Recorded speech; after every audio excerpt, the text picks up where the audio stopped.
His Excellency the President, Shri Pranab Mukherjee, the Vice President, the Honorable Shri Hamid Ansari, the Prime Minister, the Honorable Shri Narendra Modi ji, the Speaker of the Lok Sabha, the Honorable Srimati Sumitra Mahajan, a former Prime Minister and senior leader of the country, Shri H.D. Devagowda ji, everyone from the members of the Council of Ministers to the ministers of the state governments, officials, members of Parliament, and other dignitaries assembled on this historic occasion. We have assembled today for an important moment in the journey of our great nation. We are in the process of making history with the launch of the Goods and Services Tax. At the midnight hour, we will be launching one of India's biggest and most ambitious tax and economic reforms in history. The GST may be a destination tax, but for India, it will begin altogether a new journey. It's a journey where India will awake to limitless possibilities, to expand its economic horizons and loftier political visions. The old India was economically fragmented. The new India will create one tax, one market, and for one nation. It will be an India where the center and the states work together cooperatively and harmoniously towards the common goal of shared prosperity. It will be an India which will write a new destiny. The GST is an important achievement for the whole country. The unanimity of support for the Constitution Amendment and the consensus-based work of the GST Council highlights that India can rise above narrow politics and speak in one voice for larger national interest. The quality and the maturity of the debate leading to the Constitution Amendment and in the GST Council underscores this point, that India can collectively think and act with maturity for a broader purpose. The Constitution says that India is a union of states. The union is strong if both the states and the center are strong. That is the real meaning of cooperative federalism. While enacting the GST, neither the center nor the states give up their sovereignty. They have pooled their sovereignty to make joint decisions on indirect taxation. In a large and complex federal system of multi-party democracy, with the center, 29 states, 2 union territories with legislatures, and a wide divergent interest, we have implemented a constitution amendment and brought in a large tax reform, displaying a high point of Indian politics. We have done this at a time when the world is facing slow growth, isolationism, and the lack of structural reforms. With the GST, India has showcased that these forces can be overcome through the display of inclusion, openness, and boldness. For this, all members of Parliament, the state governments, all political parties, state finance ministers, and a dedicated team of officers of the center and the state governments who contributed to this deserve to be appreciated and thanked. राष्ट्रपति जी, ये जो यात्रा थी, आप इसके सबसे प्रमुख गवाह हैं कि लगभग 15 वर्ष से पहले आरंभ हुई थी। NDA 1 सरकार ने एक समिति की रचना की थी, जिसके अध्यक्ष श्री विजय केलकर आज इस सभागार में मौजूद हैं। उन्होंने सन 2003 में एक ऐतिहासिक रिपोर्ट दी थी कि इस देश के अंदर एक वैल्यू बेस्ड टैक्सेशन जीएसटी के नाम से आरंभ किया जाए। 2006 के बजट में यूपीए सरकार ने घोषणा की थी कि 2010 तक इसको लागू करने का प्रयास होगा, और 2011 के बजट में जब महामहिम राष्ट्रपति जी ने उस वक्त वित्त मंत्री की हैसियत में बजट पेश किया था, तो उसके तुरंत बाद आपने संविधान संशोधन भी देश के सामने रखा था, जिसके माध्यम से राज्य और केंद्र अपने अधिकारों को एकत्रित करके गुड्स एंड सर्विस टैक्स की रचना करें। आपकी उस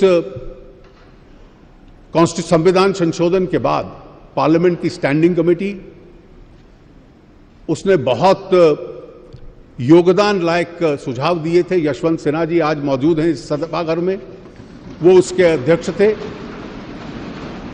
और उसका सबसे महत्वपूर्ण सिफारिशों में से एक थी कि जीएसटी काउंसिल की रचना की जाए, जिसमें 1/3 वोट केंद्र का होगा, 2/3 वोट राज्यों के होंगे, लेकिन निर्णय करने के लिए 3/4 बहुमत की आवश्यकता है। स्टैंडिंग कमेटी के उस निर्णय का यह असर था कि केंद्र और राज्यों को संवैधानिक दृष्टि से इकट्ठा काम करने के लिए मजबूर किया गया, और जीएसटी काउंसिल में जो एक प्रकार से कंसेंसस बना, उसमें इसका एक बहुत बड़ा योगदान स्टैंडिंग कमेटी के उस सुझाव का था। एक पैरेलल रचना राज्यों के वित्त मंत्रियों की थी, एक एम्पावर्ड कमेटी थी, और समय समय पर हर सरकार ने एक परंपरा बनाई कि किसी विरोधी पक्ष के दल की जिस राज्य की सरकार हो, उसका कोई वित्त मंत्री उस एम्पावर्ड कमेटी का अध्यक्ष रहे। पहले अध्यक्ष डॉक्टर असीम दास गुप्ता हमारे बीच में हैं, और बहुत वर्षों तक देश में उन्होंने कंसेंसस बनाने का एक बहुत बड़ा काम किया। मुझे स्वयं उनका आभार इसलिए भी व्यक्त करना है कि मुझे पहली शिक्षा जीएसटी पे उनसे ही मिली थी, एक बैठक में। प्रोफेसर दास गुप्ता के बाद जम्मू कश्मीर के श्री अब्दुल रहीम राठौर, श्री सुशील मोदी, उसके बाद केरल के Shri K M Mani, I think mister Mani is also here, और फिर बंगाल के डॉक्टर अमित मित्रा। ये एक राज्यों के बीच में आम राय बनाते रहे, और इस पूरे इतिहास के बाद इस देश ने की राजनीति ने ऐसी एक मैच्योरिटी का एक उदाहरण पेश किया, जिसका सबसे बड़ा सबूत यह था कि संविधान संशोधन संसद के दोनों सदनों में सर्वमत से पास हुआ, जिससे जीएसटी काउंसिल की रचना हुई। उस रचना के बाद काउंसिल की पहली जिम्मेवारी थी कि केंद्र के लिए और राज्यों के लिए कानून बनाए। वो सभी कानून 5 केंद्र के लिए, 1 सभी राज्यों के लिए सर्वसम्मति से बने। संसद ने उसे सर्वसम्मति से पास किया, राज्यों ने एक मत से पास किया, और आज वो एक वास्तविकता के रूप में हमारे सामने आया है। जीएसटी काउंसिल 18 बार मिल चुकी है। कुछ बैठकें सुबह से शाम तक और 2-2, 3-3 दिन चलती हैं, और एक भी निर्णय पर वोट करवाने की आज तक आवश्यकता नहीं पड़ी। हर एक निर्णय सर्वसम्मति से हुआ, जिसमें अलग अलग राजनीतिक दलों के प्रतिनिधि थे, अलग अलग राज्य सरकारों के प्रतिनिधि थे, और एक मत से हर निर्णय उसमें हुआ। अभी तक 24 रेगुलेशंस बन चुके हैं। राज्य और केंद्र के अधिकार क्षेत्रों के बारे में बंटवारा क्या रहेगा, उस पर निर्णय हो चुका है। 1211 कमोडिटीज हैं जिस पे टैक्सेशन तय करना था। बिना मतभेद के, बिना किसी डिसेंट के एक कमोडिटी का टैक्स सर्वमत से तय हुआ, और उसके पीछे भी 2 सिद्धांत थे कि एक, आम और गरीब आदमी पर ज्यादा बोझ ना पड़े, रेवेन्यू न्यूट्रल रहे कि जितना राजस्व राज्य और केंद्र इकट्ठा करते हैं कम से कम वो बरकरार रहे, और जो मौजूदा टैक्सेशन ढांचा है उससे बहुत अधिक किसी के ऊपर बोझ ना पड़े। Principle of equivalence, revenue neutrality and know unnecessary burden on the weaker sections. और इसका स्वाभाविक एक लाभ हमारे देश को होने वाला है। आज की जो व्यवस्था थी उस व्यवस्था में राज्यों में और केंद्र में मिलाकर 17 ट्रांजैक्शन टैक्स है, 17 23 सेस हैं। उन सब को समाप्त कर दिया गया है और उनके स्थान पर केवल एक टैक्स रहेगा। उस हर टैक्स के लिए अलग रिटर्न जाता था, आज एक रिटर्न जाएगा। हर एक असेसी को अलग अलग टैक्सेशन अधिकारियों के साथ इंटरफेस करना पड़ता था, आज केवल उसको अपने सॉफ्टवेयर के साथ एक रिटर्न के माध्यम से इंटरफेस करना पड़ेगा और केवल सॉफ्टवेयर के ऊपर रजिस्ट्रेशन ले लेना, और उस रजिस्ट्रेशन के बाद हर महीने की 10 तारीख तक केवल एक फॉर्म भरना कंप्यूटर पे कि मेरी पिछले महीने की ट्रांजैक्शन क्या है उस पे डाल देना, और उसके माध्यम से टैक्स के ऊपर टैक्स न लगना। ये इसकी विशेषता है। पूरे देश के अंदर अलग अलग राज्यों में अलग अलग रेट और चुंगी नाकाओं के ऊपर ट्रकों की भीड़ वो समाप्त होगी, और एक प्रकार से सिंगल फ्लो गुड्स और सर्विसेज का पूरे देश के अंदर इसके बाद होगा। और इसका एक और लाभ है कि जो एक बार आपने टैक्स दे दिया इनपुट्स के ऊपर, आउटपुट के स्तर पे उसका आपको लाभ मिलने लगेगा। महंगाई के ऊपर भी लगाम लगेगी, टैक्स अवॉइडेंस कठिन होगा, रेट पहले की तुलना में कम होंगे, देश की जीडीपी को लाभ मिलेगा, और जो अधिक राज्यों को और केंद्र को साधन मिलेंगे वो इस देश के गरीब की सेवा करने के लिए उनको एक अवसर उपलब्ध होगा। राज्य ने, केंद्र ने, सभी राजनीतिक दलों ने, सभी सांसदों ने, सभी विधानसभाओं के सदस्यों ने, सभी राज्य सरकारों ने एक मत से इसमें कार्य किया है। यहां विशेष रूप से मैं सबका बहुत बहुत आभार व्यक्त करता हूं।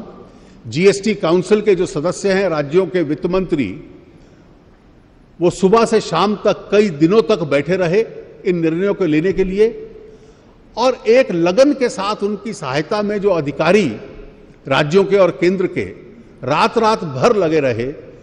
जो देश में बहुतों को उम्मीद नहीं थी कि 1 जुलाई का टारगेट मीट हो पाएगा, उस टारगेट तक पहुंचने का उन्होंने हम लोगों को एक आज उसके लिए तैयार कर दिया है। मैं विशेष रूप से उन सभी अधिकारियों का बहुत बहुत आभार, और आप सब सांसद जो आए हैं उन सब का बहुत बहुत आभार व्यक्त करते हुए मैं माननीय प्रधानमंत्री जी से आग्रह करूंगा कि आपके माध्यम से आपको और पूरे देश को वो संबोधित करें। धन्यवाद।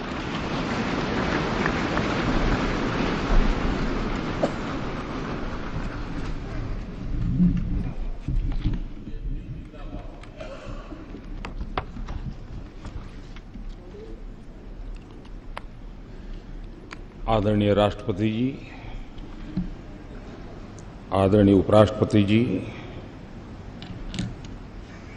लोकसभा के अध्यक्षा जी, पूर्व प्रधानमंत्री आदरणीय देवेगौड़ा जी, मंत्रिपरिषद के मेरे साथी, सदन के सभी सम्मानित सदस्यगण और विविध क्षेत्र से पधारे हुए सभी वरिष्ठ महानुभाव,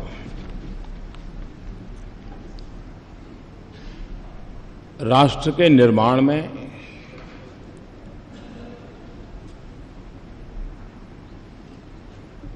कुछ ऐसे पल आते हैं जिस पल पर हम किसी नए मोड़ पर जाते हैं नए मुकाम की ओर पहुंचने का प्रयास करते हैं।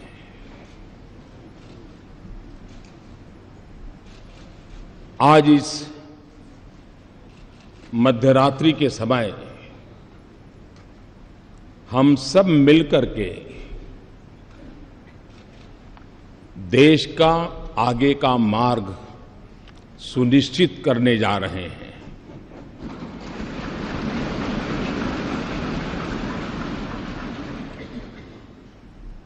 कुछ देर बाद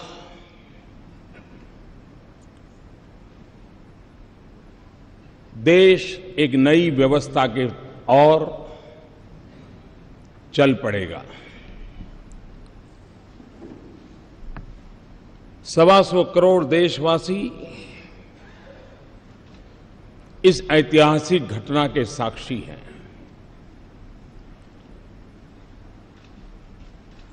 जीएसटी की ये प्रक्रिया ये सिर्फ अर्थव्यवस्था के दायरे तक सीमित है ऐसा मैं नहीं मानता। पिछले कई वर्षों से अलग अलग महानुभावों के मार्गदर्शन में, नेतृत्व में, अलग अलग टीमों के द्वारा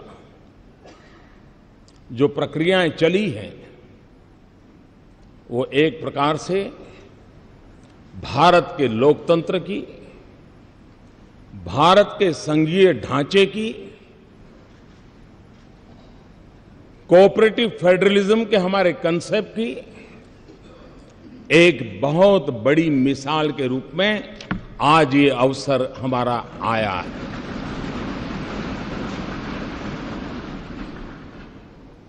इस पवित्र अवसर पर आप सब अपना बहुमूल्य समय निकाल करके आए हैं। मैं हृदय से आपका स्वागत करता हूं, आपका आभार व्यक्त करता हूं।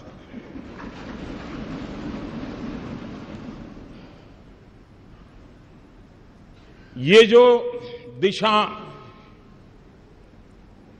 हम सब ने निर्धारित की है, जो रास्ता हमने चुना है, जिस व्यवस्था को हमने विकसित किया है, यह किसी एक दल की सिद्धि नहीं है। यह किसी एक सरकार की सिद्धि नहीं है। ये हम सबकी सांझी विरासत है। हम सबके सांझे प्रयासों का परिणाम है। और रात्रि को 12 बजे इस सेंट्रल हॉल में हम एकत्र आए हैं। यह वो जगह है जिस जगह पे इस राष्ट्र के अनेक महापुरुषों के पद चिन्हों से इस जगह ने अपने आप को पावन किया हुआ है। ऐसी पवित्र जगह पर हम बैठे हैं और इसलिए आज सेंट्रल हॉल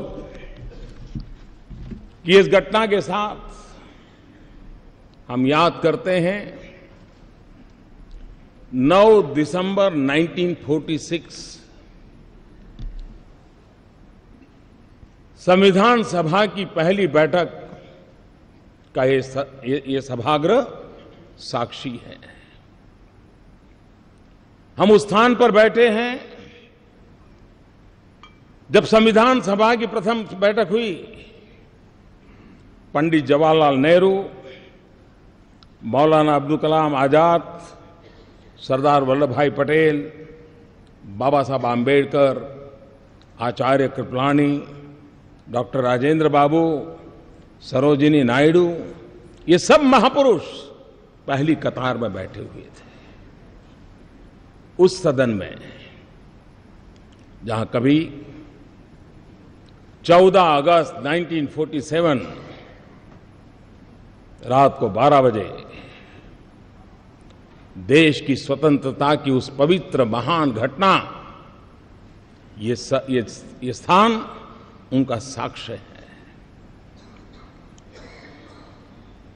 26 नवंबर 1949 देश ने संविधान को स्वीकार किया। यही जगह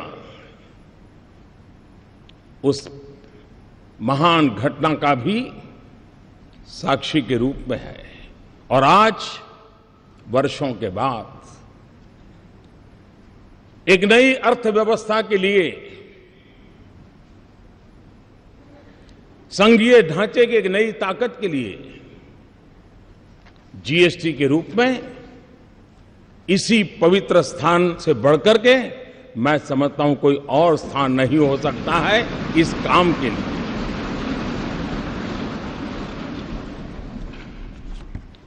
संविधान का मंथन 2 साल 11 महीने और 17 दिन तक चला था। हिंदुस्तान के कोने कोने से विद्वत जन उस बहस में हिस्सा लेते थे, वाद विवाद होते थे, राजी नाराजी होती थी, सब मिलकर के बहस करते थे, रास्ते खोजते थे। कभी इस पार कभी उस पार नहीं जा पाए तो बीच का रास्ता खोज करके चलने का प्रयास करते थे। ठीक उसी तरह ये जीएसटी भी एक लंबी विचार प्रक्रिया का परिणाम है। सभी राज्य समान रूप से,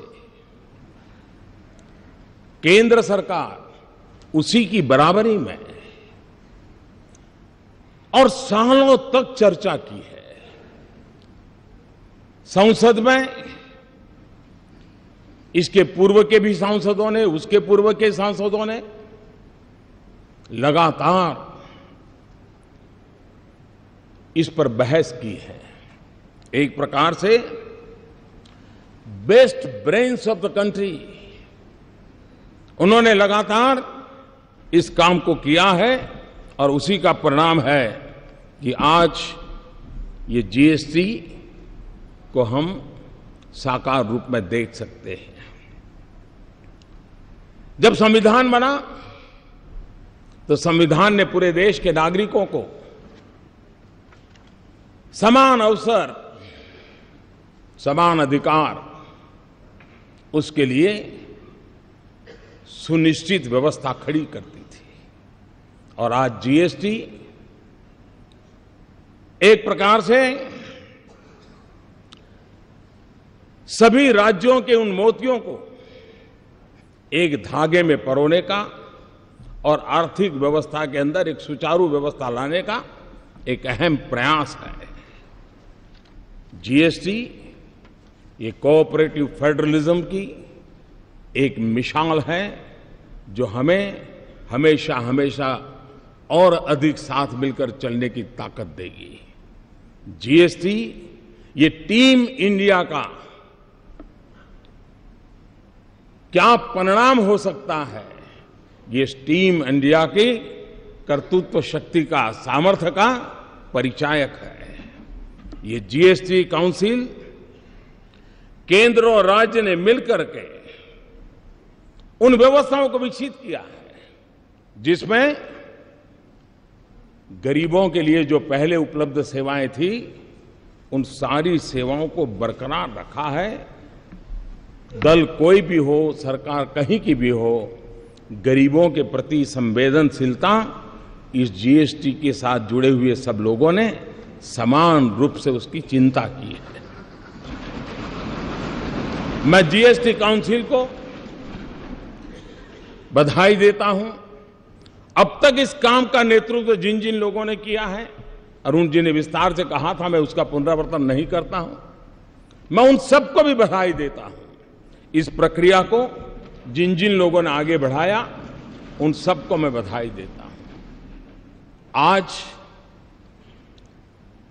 जीएसटी काउंसिल की 18वीं मीटिंग हुई।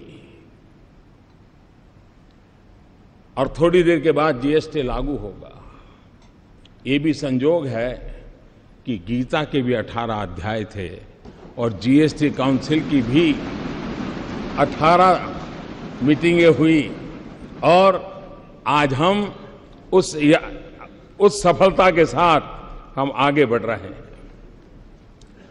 एक लंबी प्रक्रिया थी, परिश्रम थी, शंका आशंकाएं थी, राज्यों के मन में गहरे सवाल थे, लेकिन अथाग पुरुषार्थ, परिश्रम, दिमाग की जितनी भी शक्ति उपयोग में लाई जा सकती है, ला करके इस कार्य को पार किया है। चाणक्य ने कहा था, यद्दुरम यद्दुराद्यम यच्च दुरे व्यवस्थितम तत्सर्वम तपसा साध्यम तपो ही दुर्ति क्रमम। चाणक्य के इस वाक्य ने हमारी इस पूरी जीएसटी प्रक्रिया को बड़े अच्छे ढंग से कहा है।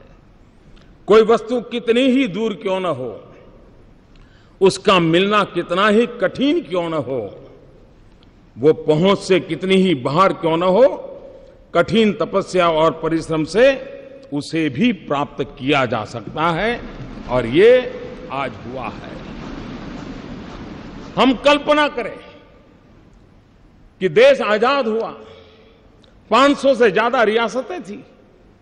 अगर सरदार वल्लभ भाई पटेल ने इन रियासतों को मिलाकर के देश को एक न किया होता, देश का एकीकरण न किया होता, तो भारत का राजनीतिक मानचित्र कैसा होता, कैसा बिखराव होता। आजादी होती, लेकिन देश का वो मानचित्र कैसा होता। जिस प्रकार से सरदार वल्लभ भाई पटेल ने रियासतों को मिलाकर के एक राष्ट्रीय एकीकरण का बहुत बड़ा काम किया था, आज जीएसटी के द्वारा आर्थिक एकीकरण का एक महत्वपूर्ण काम हो रहा है।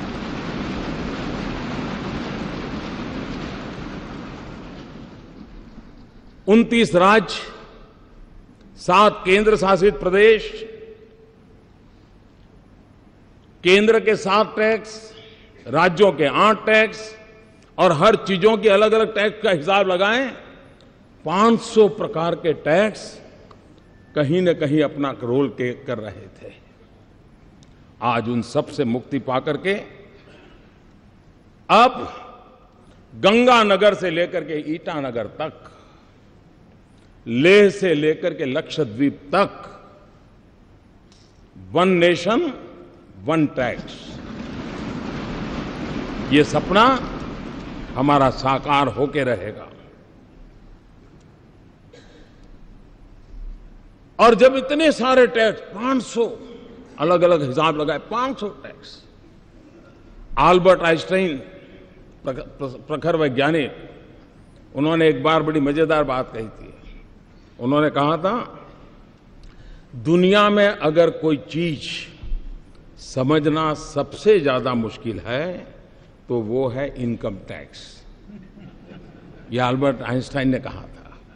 मैं सोच रहा था अगर वो यहां होते तो पता नहीं ये सारे टैक्स देख करके क्या कहते, क्या सोचते। और इसलिए, और हमने देखा है कि उत्पाद के अंदर के उत्पादन में तो ज्यादातर कोई बहुत असमानता नहीं आती है, लेकिन जब प्रोडक्ट बाहर जाता है, राज्यों के अलग अलग टैक्स के कारण असमानता दिखती है।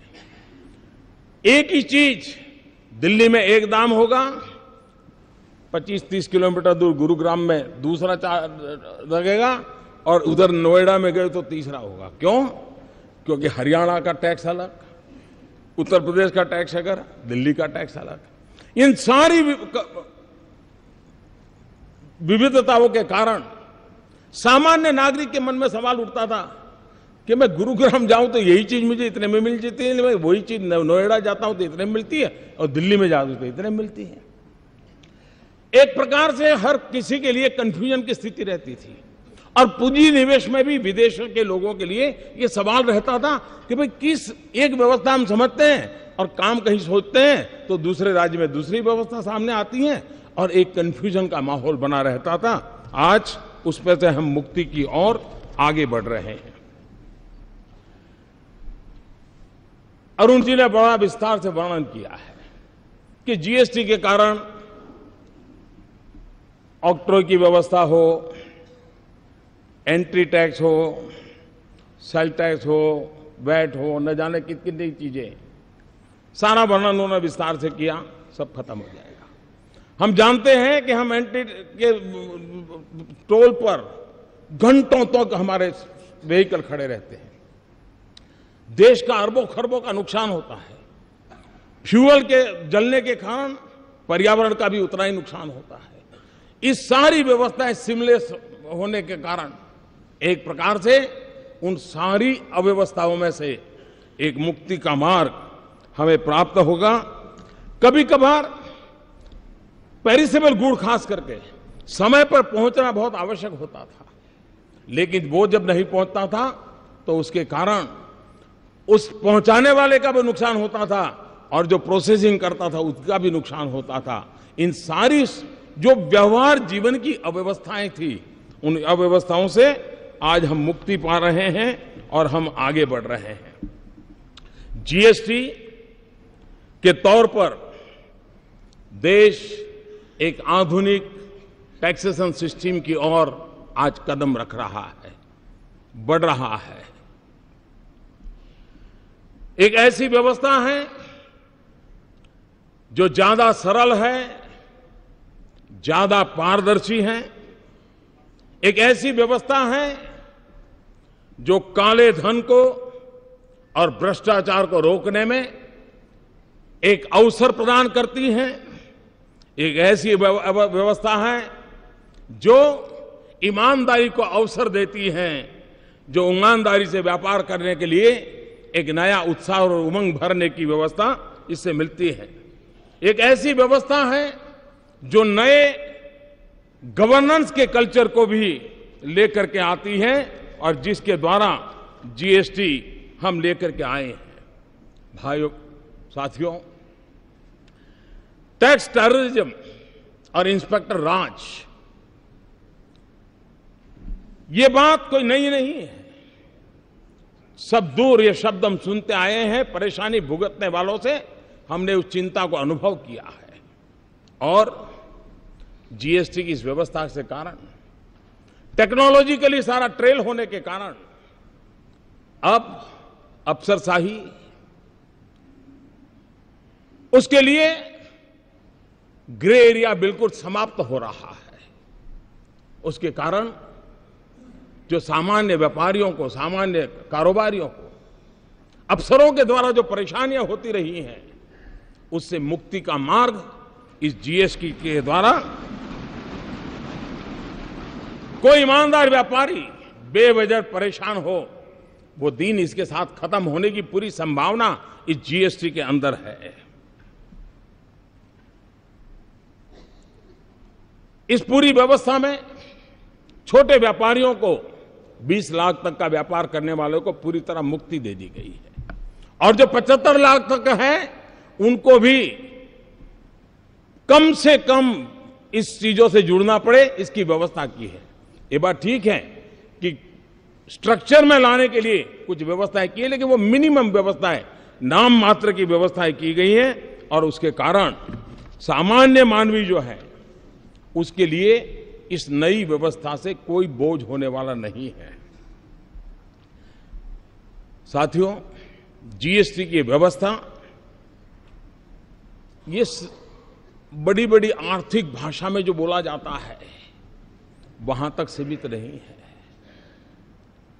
बड़े बड़े शब्द इसके साथ जोड़े जाते हैं, लेकिन अगर सरल भाषा में कहूं कि देश के गरीबों के हित के लिए ये व्यवस्था सबसे ज्यादा सार्थक होने वाली है।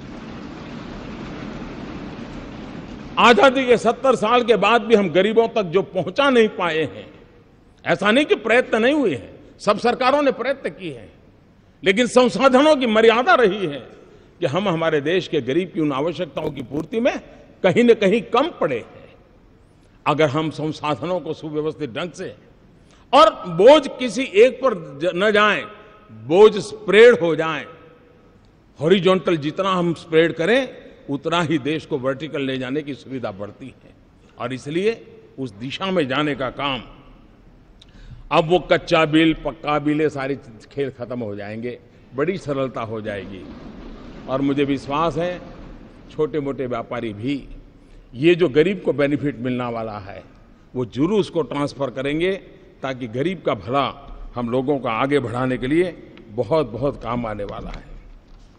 कभी कभी आशंकाएं होती हैं कि ये होगा, दिखना नहीं होगा, फलाना नहीं होगा। और हमारे देश में हम जानते हैं कि जब 10th और 12th के रिजल्ट ऑनलाइन देने की शुरुआत की और एक साथ सब गए जब, तो सारा हैंगअप हो गया और दूसरे दिन खबर यही बन गई कि ऐसा हो गया।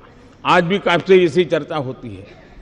ये बात ठीक है कि हर किसी को टेक्नोलॉजी नहीं आती है, लेकिन हर परिवार में 10वीं 12वीं का अगर विद्यार्थी है तो उसको ये सारी चीजें आती हैं। कोई मुश्किल काम नहीं, इतना सरल है। घर में 10वीं 12वीं का विद्यार्थी भी रहता है तो चीजें छोटे से व्यापारी को भी, और वो मदद कर सकता है, रास्ता निकल सकता है। जो लोग आशंकाएं करते हैं, मैं कहता हूं कृपा करके ऐसा मत कीजिए। अरे आपका पुराना डॉक्टर हो, आप उसी से अपनी आंखें लगातार चेक करवाते हो, वही हर बार आपके नंबर निकालता हो, आपका चश्मा बनाने वाला भी निश्चित हो, आप वहां आपके नंबर बनवाते हो, और फिर भी जब नया नंबर वाला चश्मा आता है तो 1-2 दिन तो आंख ऊपर नीचे करके एडजस्ट करना पड़ता है। ये बस इतना ही है। और इसलिए थोड़ा सा हम प्रयास करेंगे, इस व्यवस्था के साथ हम आसानी से जुड़ जाएंगे। और इसलिए मैं आपसे आग्रह करता हूं कि अफवाहों के बाजार को बंद करें, और अब जब देश चल पड़ा है तो सफल कैसे हो, देश के गरीब जनों की भलाई के लिए कैसे काम हो, उस पर हम दे करके चलें। और तब जाकर के जीएसटी की इस निर्णय का वैश्विक इकोनॉमिक वर्ल्ड में एक बहुत सकारात्मक प्रभाव हुआ है। भारत में जो पूंजी निवेश करना चाहते हैं उनके लिए भी एक प्रकार की व्यवस्था बहुत आसानी से वो समझ पाते हैं और उसको चला पाते हैं। मैं समझता हूं भारत में और आज दुनिया का एक प्रिय डेस्टिनेशन के रूप में, निवेश के लिए प्रिय डेस्टिनेशन के रूप में भारत को हर प्रकार से स्वीकृति मिली है। और इसके लिए मैं समझता हूं कि एक अच्छी सुविधा विश्व व्यापार से जुड़े हुए लोगों को भी भारत के साथ व्यापार करने की मिलेगी। जीएसटी एक ऐसा कैटालिस्ट है जो देश के व्यापार को, उसमें जो असंतुलन है उस असंतुलन को खत्म करेगा। जीएसटी एक ऐसा कैटालिस्ट है जिससे एक्सपोर्ट प्रमोशन को भी बहुत बल मिलेगा। और जीएसटी एक वो व्यवस्था है जिसके कारण आज हिंदुस्तान में जो राज्य ठीक से विकसित हुए हैं उनको विकास के अवसर तुरंत मिलते हैं, लेकिन जो राज्य पीछे रह गए हैं उनको वो अवसर तलाशने में बहुत दम गूंथना पड़ता है। उन राज्यों का कोई दोष नहीं है, प्राकृतिक संपदा से समृद्ध है। हमारा बिहार देखे, हमारा पूर्वी उत्तर प्रदेश देखे, हमारा पश्चिम बंगाल देखे, हमारे नॉर्थ ईस्ट के देखे, हमारा उड़ीसा देखे, संसाधन प्राकृतिक संसाधनों से भरे पड़े हैं। लेकिन अगर उनको ये व्यवस्था, जब जिस एक कानून की व्यवस्था मिल जाएगी, मैं साफ देख रहा हूं कि हिंदुस्तान का पूर्वी हिस्सा के विकास के में जो कुछ भी कमी रह गई है उसको पूरा करने का सबसे बड़ा अवसर इसे मिलने वाला है। हिंदुस्तान के सभी राज्यों को विकास के समान अवसर प्राप्त होना, यह अपने आप में विकास के राह पर आगे बढ़ने का एक बहुत बड़ा अवसर है। जीएसटी एक प्रकार से जैसे हमारी रेलवे है, रेलवे केंद्र और राज्य मिलकर के चलाते हैं, फिर भी भारतीय रेल के रूप में हम देखते हैं। राज्य के अंदर स्थानीय रूप से मदद मिलती है, एक समान रूप से हम देखते हैं। हमारी सेंट्रल सर्विस के अधिकारी केंद्र और राज्यों में वितरित हैं, फिर भी दोनों तरफ से मिलकर के चला सकते हैं। एक जीएसटी ऐसी व्यवस्था है कि जिसमें पहली बार केंद्र और राज्य के लोग मिलकर के निश्चित दिशा में काम करने वाले हैं। ये अपने आप में एक भारत श्रेष्ठ भारत के लिए एक उत्तम से उत्तम व्यवस्था आज हो रही है और जिसका प्रभाव आने वाले दिनों में आने वाली पीढ़ियां हमें गर्व के साथ स्वीकार करेगी। 2022 भारत की आजादी के 75 साल हो रहे हैं। न्यू इंडिया का सपना लेकर के हम चल पड़े हैं। 125 करोड़ देशवासी न्यू इंडिया बनाने के सपनों को लेकर के चल रहे हैं और इसलिए भाइयों बहनों, जीएसटी एक अहम भूमिका अदा करेगी। और हम लोगों ने जिस प्रकार से प्रयास किया है, लोकमान्य तिलक जी ने जो गीता रहस्य लिखा है, उस गीता रहस्य के समापन में उन्होंने वेद का एक मंत्र को उसमें समाहित किया है और उस वेद का मंत्र आज भी हम लोगों के लिए प्रेरणा देने वाला है।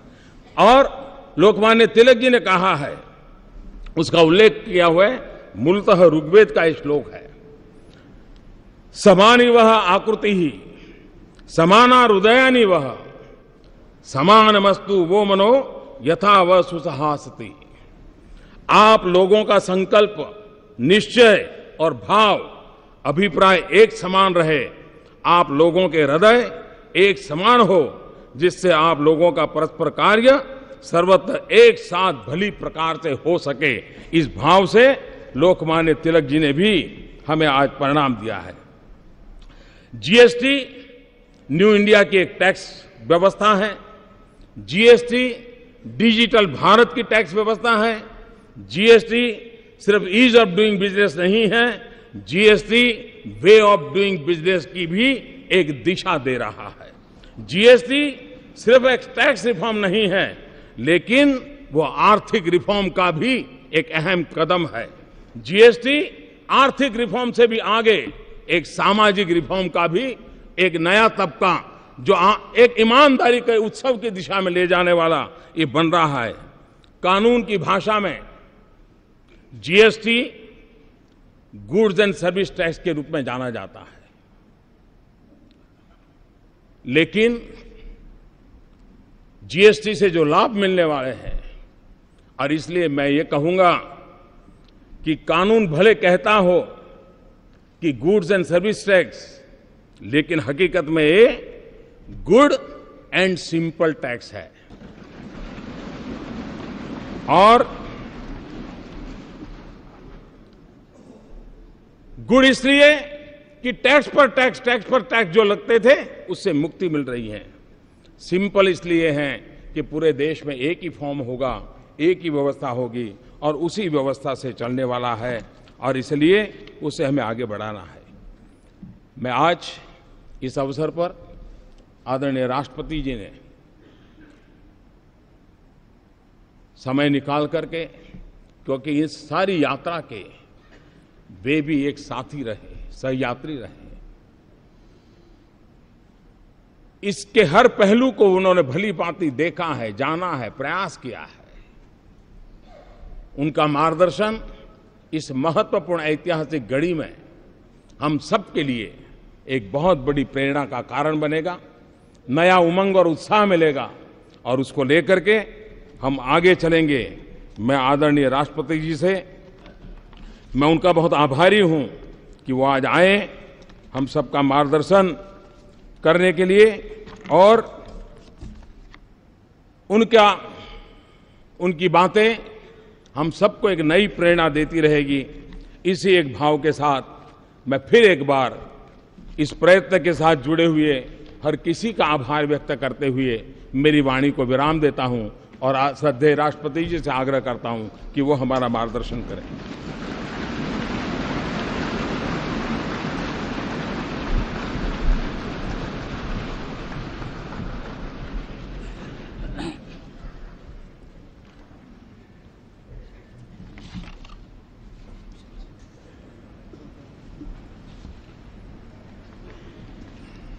Shri Muhammad Hamid Ansari, Vice President of India, Prime Minister Shri Narendra Modi, former Prime Minister Shri H.D. Deve Gowda, Srimati Sumitra Mahajan, Speaker Lok Sabha, Shri Arun Jaitley, Finance Minister, India, Union Ministers, Members of Parliament, distinguished guests, ladies and gentlemen. In a few minutes from now, we will witness the launch of Goods and Services Tax, a unified tax system in the country.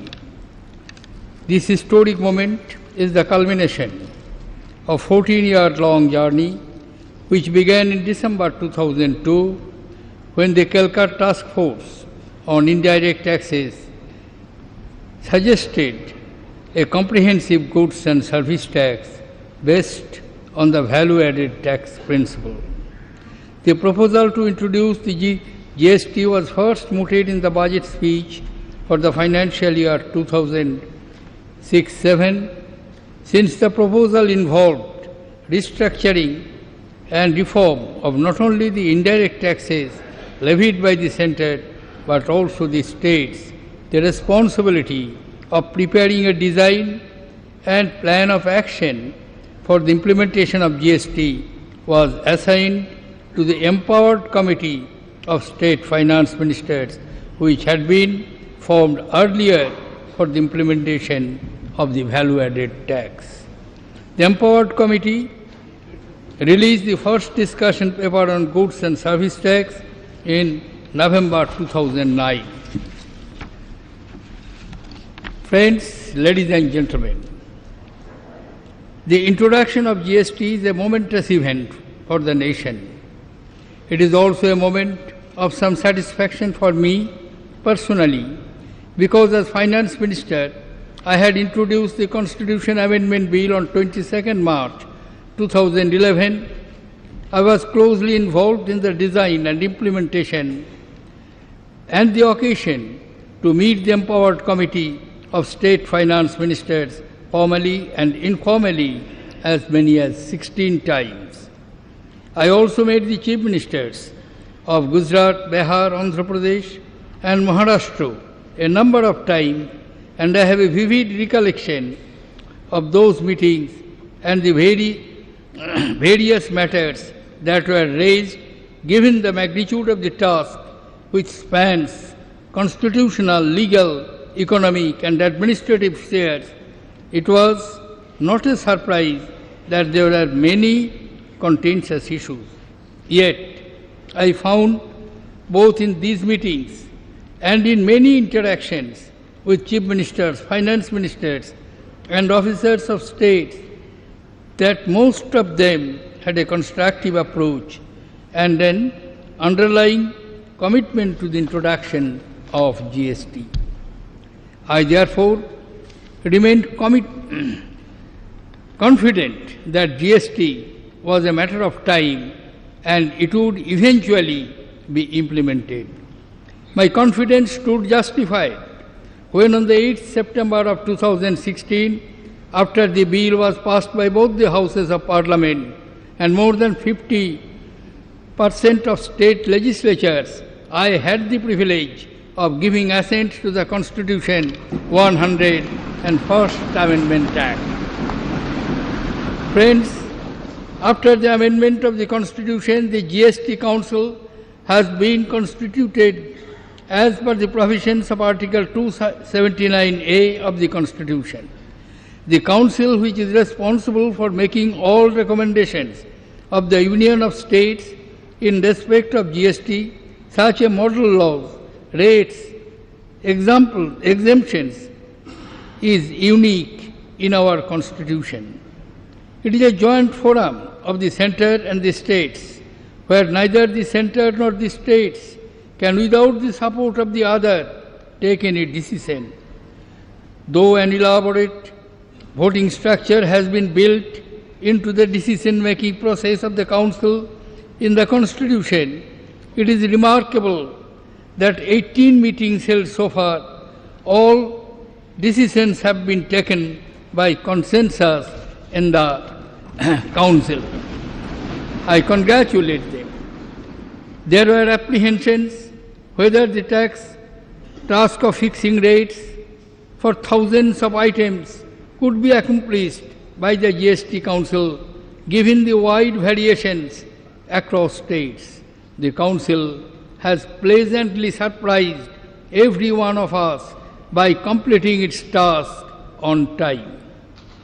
Friends, the new era in taxation, which we are about to initiate, in a few minutes is the result of broad consensus arrived at between the center and states. This consensus took not only time but also effort to build. The effort came from persons across the political spectrum who set aside narrow partisan considerations and put the nation's interest first. It is a tribute to the maturity and wisdom of India's democracy. Friends, even for a person like me, who has been intimately involved in matters of taxation and finance, the scope of the change we are undertaking is truly breathtaking. Central excise duty has a long history. During my different tenures as finance ministers, it has always been one of the largest contributors to the central exchequer. Service tax is relatively new, but has grown very rapidly in revenue terms. Except for a few goods outside the purview of goods and services tax, both of these will now disappear along with the additional customs duty, special additional duty of customs, and numerous cesses and surcharges. Central sales tax on interstate will cease for goods falling under the Goods and Services Act. At the state level, the enormity of the change is not less. The major taxes being subsumed are value-added tax, sales tax, entry tax, taxes on advertisement, and luxury tax, along with the state-level entertainment tax and numerous cess and surcharges. Ladies and gentlemen, GST will also make our exports more competitive and also provide a level playing field to domestic industry to compete with imports. Currently, due to cascading, our exports still carry some embedded taxes, making them less competitive. Similarly, the hidden effect of cascading means that the total tax incidence on domestic industry is not transparent. Under GST, the tax incidence will be transparent, enabling full removal of tax burden on exports and full incidence of domestic taxes on imports. Ladies and gentlemen, I am told that GST will be administered through a modern world-class information technology system. I recall that in July 2010, I had set up an empowered group of development of IT systems required for the GST regime under the chairmanship of Sri Nandan Nilekani. Subsequently, in April 2012, a special purpose vehicle, GST network, was approved for creation by the government for GST implementation. This was to ensure that we have no time, and as and when the legislative framework is in position, the technical infrastructure should be ready to take forward GST. I am told that a key feature of the system is that buyers will get credit of tax paid on inputs only when the seller has actually paid taxes to the government. This creates a strong incentive for buyers to deal with the honest and compliant sellers who pay their dues. Friends, GST is a disruptive change, no doubt. It is similar to the introduction of the VAT when there was initial resistance.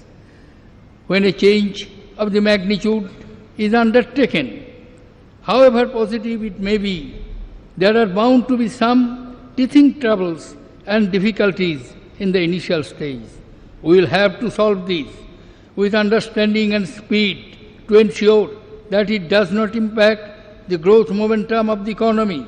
Success of such major change always depends on their effective implementation in the months to come. Based on the experience of actual implementation, the GST Council and the central and state government should continuously review the design and make improvements in the same constructive spirit as it has been displayed till now. In conclusion, I would like to express my deep appreciation for all those who made tremendous efforts to make this path-breaking legislation. Thank you. Jai Hind.